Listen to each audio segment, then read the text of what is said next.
Bismillahirrahmanirrahim. Assalamualaikum warahmatullahi wabarakatuh. Alhamdulillah, wassalatu wassalamu ala rasulillah wa ala alihi wa ashabihi wa mawala.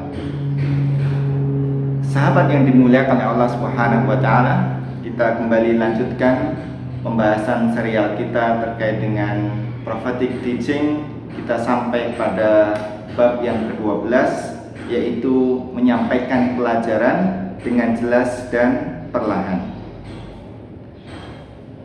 Termaktub di dalam sirah nabawiyah bahwasanya Rasulullah Shallallahu Alaihi Wasallam yang mulia, beliau tidak pernah tergesa-gesa dalam melafadzkan kalimat-kalimat pengajaran beliau.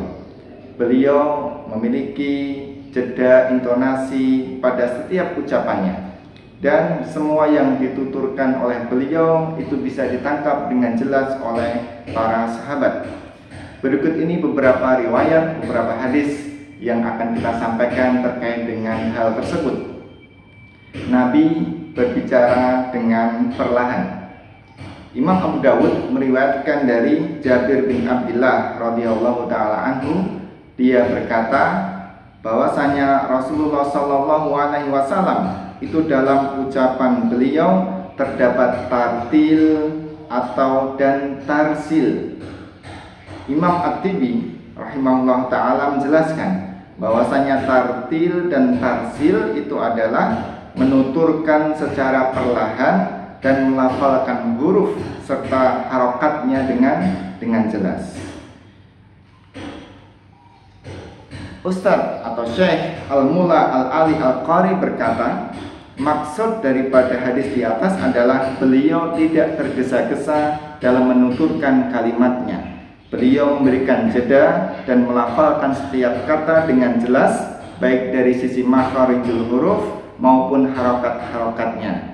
Singkat kata, hadis ini menafikan sifat tergesa-gesa, meniadakan sifat ketergesa-gesaan, dan menetapkan sikap perlahan-lahan dari Nabi Muhammad Sallallahu Alaihi Wasallam.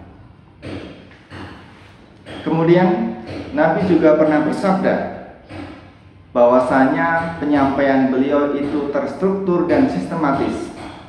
Imam Abu Dawud rahimahullah ta'ala meriwayatkan dari sahabiah Aisyah, ibunda kita Aisyah radhiyallahu ta'ala anha, beliau berkata, adalah Rasulullah Shallallahu Alaihi Wasallam tutur kata beliau jelas dan dapat dipahami oleh setiap yang mendengarkannya. Maksudnya setiap bagian perkataan Nabi dituturkan secara terpisah dan secara sempurna. Hadis yang lain, Imam Al-Bukhari radhiyallahu ta'ala meriwayatkan dari Aisyah pula bahwasanya seandainya ketika Nabi berbicara ada orang yang menghitung perkataannya, pastilah dia dapat melakukannya. Al-Hafidz Ibnu Hajar menjelaskan makna hadis di atas. Maksudnya, seandainya dia menghitung kalimat-kalimat, kata-kata dan huruf-hurufnya, pastilah dia mampu melakukannya dan dapat menghitungnya sampai akhir perkataan beliau. Ini menunjukkan bahwa penuturan Nabi itu sangat pelan dan jelas, serta membuat orang mendengarnya itu menjadi paham.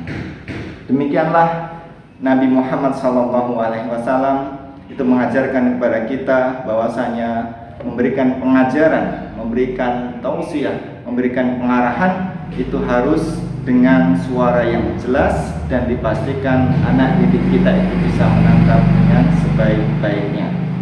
Maka tidak ada salahnya kita para pendidik, para pengajar itu belajar terkait dengan public speaking, terkait dengan bagaimana artikulasi, intonasi, jeda kalimat yang baik.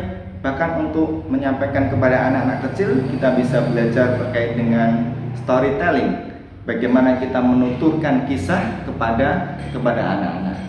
Demikian, sehingga pengajaran kita bisa lebih diterima oleh anak-anak kita, dan mudah-mudahan Allah Subhanahu wa taala memberkahi setiap usaha kita untuk bisa mencontoh Nabi Muhammad Sallallahu Alaihi Wasallam dalam setiap perbuatannya, termasuk di dalam metode pengajaran. Barakallahu fikum, subhanakallahumma wa bihamdika, asyhadu an la ilaha illa anta, astaghfiruka wa atubu ilaik.